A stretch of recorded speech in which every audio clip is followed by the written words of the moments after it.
பூவான எட்ட தொட்டு பொன்னான எழுத்தாலே ஆஹா பிரமாதம்.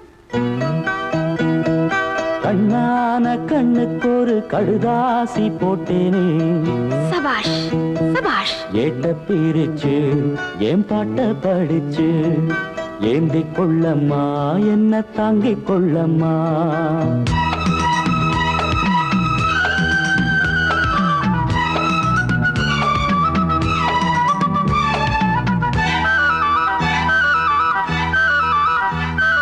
பூவான எட்ட தொட்டு பொன்னான எழுத்தாலே கண்ணான கண்ணுக்கு ஒரு கடுதாசி போட்டேனே. ஏட்ட பிரிச்சு என் பாட்ட படிச்சு ஏந்திக் கொள்ளம்மா என்ன தாங்கிக் கொள்ளம்மா.